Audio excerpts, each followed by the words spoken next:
She's amazing. I wish my guys were half as smart as she is. Give her a month on board and she'll know more about our engines than I do. She's got a real knack for technology, that one. I can see why you wanted her to come along. I figured she'd be a real asset to the team. You got an eye for talent, Commander. But I'm guessing that's not why you came down here. Fill me in on the IES stealth You system. can't hide it, so eventually the sinks have to be vented. There's no way for anyone to The detect. visual scan can still pick us up. Anyone looking out a window can see us plain as day. But you have to be pretty close to get an actual visual out in space. Most vessels rely on scanners, as long as the stealth Why doesn't it work with fast? cranking up the sensors can pick up our location whenever we Where enter. else have you served, You Adams? name a class. My last assignment was on the Tokyo, only a cruiser, but she was a good ship. Couldn't hold a candle to the Normandy, though. I want to know more about the Normandy. She's the best ship I've ever served on. Probably the What's so fastest. special about the Tempest? Proportionally, it's about twice the size of any other vessel. Carry on, Adams. Aye, aye, Commander. Your ship's amazing, Shepard. I've never seen a drive core like this before. I can't believe you were able to fit it into a ship this small. I'm starting to understand why you humans have been so successful. I had no idea Alliance vessels were so advanced.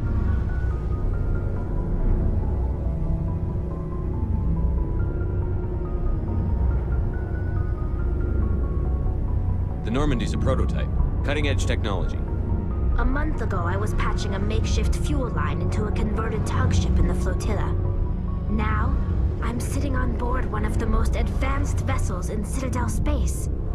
I have to thank you again for bringing me along. Traveling on a vessel like this is a dream come true for me. I had no idea you found ship technology so interesting. It comes with being a Quarian. The migrant fleet is the key to the survival of my people. Ships are our most valuable resource. But we don't have anything like this. We make do with cast-offs and second-hand equipment. We just try to keep them running for as long as we can. Some of the fleet's larger vessels date all the way back to our original flight from the Geth. I can't believe your fleet's still using ships that are 3 centuries old. They're constantly being repaired, modified, and refitted. They aren't pretty, but they work. Mostly. We've tried to make ourselves as independent as possible on the flotilla, grow our own food, mine, and process our own fuel. But some things we just can't make on our own. A patch to maintain the hull integrity requires raw materials we just don't have. That's why our pilgrimages are so important. Tell me about your people. Our life... Unfortunately, we have had to surrender many of the freedoms and civil liberties. What kind of freedoms? Well, it's illegal for parents to have more than one child. If our population grows too much, it would strain our resources to their breaking point. Of course, we also can't allow our numbers to become too few. If our population is in decline, the rule against single births is temporarily repealed. In extreme cases of population decline, incentives are even offered to encourage multiple births, though the Conclave hasn't had to take such measures in nearly a century. That's your government. The Conclave is our civilian branch of government. Each ship can elect a representative to serve on the Conclave and make decisions that affect the fleet as a whole. On matters that affect an individual ship, however, the captain has the final say. It's a tradition that dates back to the early days, when the fleet was governed by martial law. Fortunately, most captains nowadays are smart enough to have an elected council from their crew to give them advice and guidance. So the ultimate power rests with elected officials. In practice, the Conclave and the respective council for each ship tend to set the rules that govern our daily lives. But in theory, we are still under military jurisdiction. The 5 top-ranking military officials in the fleet serve on the Admiralty Board. These 5 have the power to overrule any decision by the Conclave in case of emergency. To do so requires unanimous agreement among the Admiralty, and they can only do this once. After that, the entire board must resign their posts. It's a safeguard that served us well. In nearly 3 centuries, the Admiralty Board has only overruled the Conclave 4 times. I want to know more about... I doubt I can tell you anything. All I know is the story of their origins. Interesting. Over time, we made small modifications to their program. How come the council didn't This stand wasn't you? true. But one thing we underestimated was the power So, of it. the Geth share... Many of the Geth's logic systems were designed So to there's work- some sort of... No, not each. But when they're in close proximity, they can That doesn't make any sense. I'm probably oversimplifying. As you can imagine, this caused a near panic among my... I don't see what's so bad The about it. Geth were created to engage in mundane, repetitive, or dangerous manual labor. That's fine for machines, but it won't satisfy a sentient being for long. The Geth were showing signs of rudimentary self-awareness and independent thought. If the Geth were intelligent, then we were essentially using them as slaves. It was inevitable the newly sentient Geth would rebel against their situation. We knew they would rise up against us, so we acted first. A general order went out across all Quarian-controlled systems to permanently deactivate all Geth. The Geth responded to this order violently. You can't blame them for fighting for their survival. We had no other choice. The Geth were already on the verge of revolution. By acting quickly, we had a chance to end the war before it began. The hope was that most of the Geth would still be little more than machines, incapable of organized resistance. But they had progressed much further than anyone anticipated. The war was long and bloody. Millions upon millions of Quarians died at their hands. In the end, we were forced to flee our own homeworld. We feared the Geth would pursue us, but they never came beyond the Veil. Now we drift through space, exile searching for a way to reclaim what was once ours. It's hard to feel sorry for you. Your ancestors tried to wipe out another species. We made a mistake when we created the Geth in the first place, but we did not make a mistake when we went to war against them. If we had not acted, they would have wiped us out. They're a synthetic life form. They have no use for organics. None. Why do you think they cut themselves off from the rest of the galaxy? Why do you think they've killed every organic being who's ever tried to contact them? They didn't kill Saren. What does that tell you? The Geth are not innocent victims in all this. They're the enemy. They want to destroy us. Not just the Quarians. All organic life. That's why they've joined up with Saren. And that's why we have to stop him. I want to know more about the pilgrimage. When my people reach maturity, we leave our birth ships and seek acceptance with a new crew.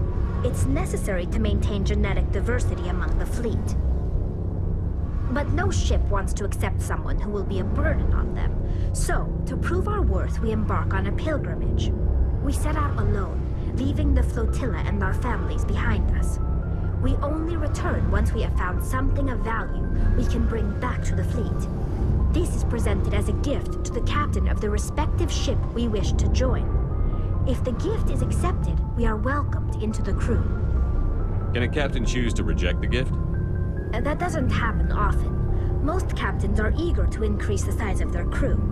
It increases their own standing in our society.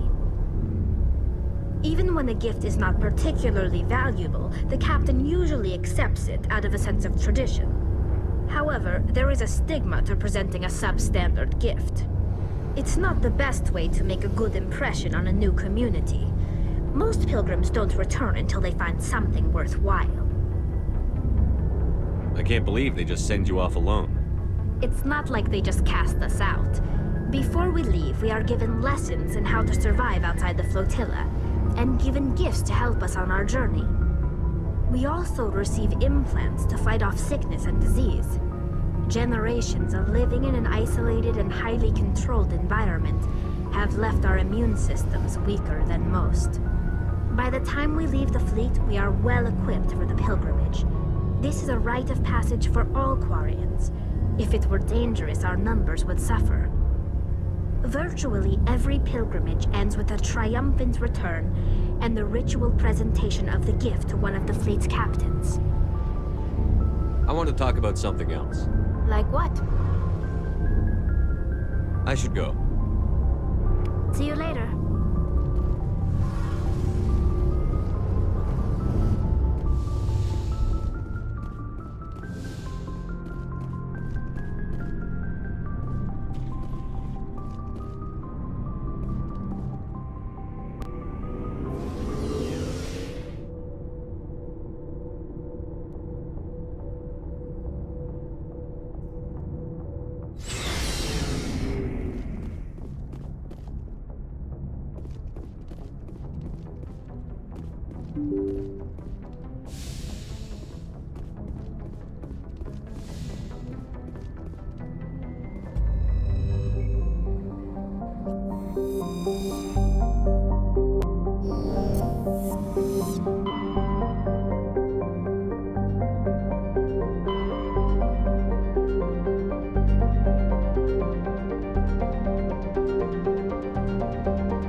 Message coming in. Patching it through. Commander Shepard, my name is Nasana Dantius. I have a job for you. I can't say any more in an unsecured communication. If you're interested in hearing my offer, meet me on the Citadel so we can talk in person. I'll be waiting in the Diplomat's Lounge on the Presidium.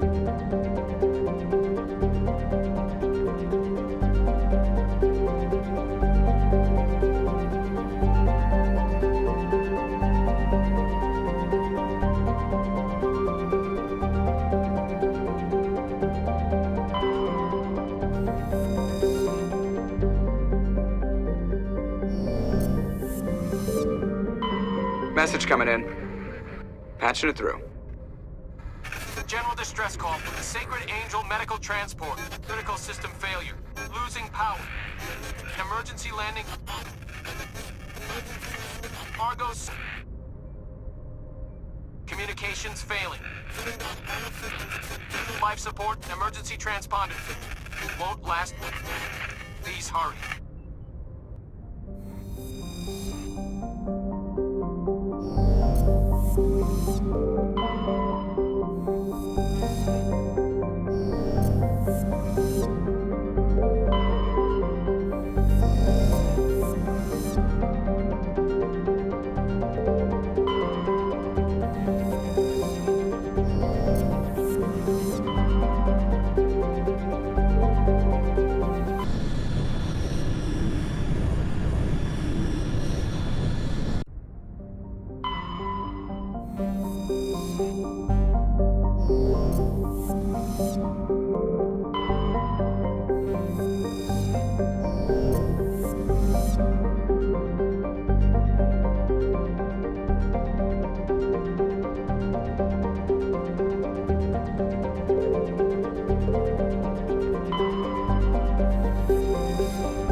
I'll follow.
you